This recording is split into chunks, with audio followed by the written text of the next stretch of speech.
பாலிசியாவது ஒன்றாவது பணம் வருது அப்படின்னா பாலிசியை எப்படி வேணாலும் வளைச்சிக்கலாம், தேவைப்பட்டால் உடைக்க கூட உடைச்சிக்கலாம். பிரேசிலில் ஃபேஸ்புக்கோட ஹையர் அஃபிஷியல் ஒருத்தரை அரெஸ்ட் பண்ணுறாங்க. எதுக்குன்னா வாட்ஸ்அப்பில் 2 குரூப்புக்கு நடுவில் நடந்த கான்வர்சேஷன் டேட்டா வேணும்னு கவர்மெண்ட் கேட்குது.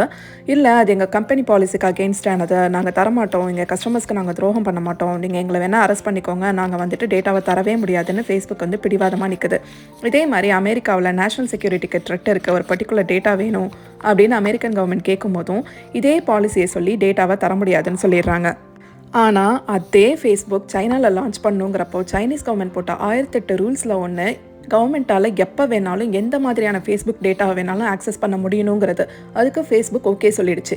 இன்ஃபேக்ட் சொல்லப்போனால் சைனாவில் இருக்கிற ஒருத்தருக்கு சைனா இல்லாமல் வெளிநாட்டிலேருந்து யாராவது மெசேஜ் அனுப்புகிறாங்க அப்படின்னா எந்த நாட்டிலேருந்து யார் என்ன மெசேஜ் அனுப்பியிருக்காங்கங்கிற டேட்டா வரைக்கும் கவர்மெண்ட்டால் ஆக்சஸ் பண்ண முடியணும்னு கேட்டதுக்கு ஃபேஸ்புக் தாராளமாக செஞ்சு தரோன்னு சொல்லி சைனாக்கான ஃபேஸ்புக்கே ரொம்ப டிஃப்ரெண்ட்டான மாடலில் உருவாக்கி லான்ச் பண்ண ரெடியாக இருந்தாங்க. ஏன்னா சைனாவோட பாப்புலேஷனுக்கு அங்கே இருக்கிற 10% பேர் ஃபேஸ்புக்கை யூஸ் பண்ணாலே அவங்களோட ரெவென்யூ எங்கேயோ போயிடும்.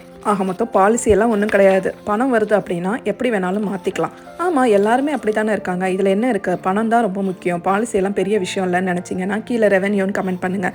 அப்படியெல்லாம் கிடையாது. நம்மளை நம்பி இருக்க கஸ்டமர்ஸ்க்கு துரோகம் பண்ணக்கூடாது, ஒரு கொள்கைன்னு வந்துட்டு அதில் பிடிவாதமாக இருக்கணும், பணத்தை பற்றியெல்லாம் கவலைப்படக்கூடாதுன்னு நினச்சிங்கன்னா கீழே பாலிசின்னு கமெண்ட் பண்ணுங்கள். இந்த இன்சிடென்ட் சாராவின் வில்லியம்ஸ்ங்கிறவங்க ஃபேஸ்புக்கில் ஒரு 6 வருஷம் வேலை பார்த்தவங்க எழுதின கேர்லெஸ் பீப்புள்ங்கிற புக்லேருந்து எடுத்தது.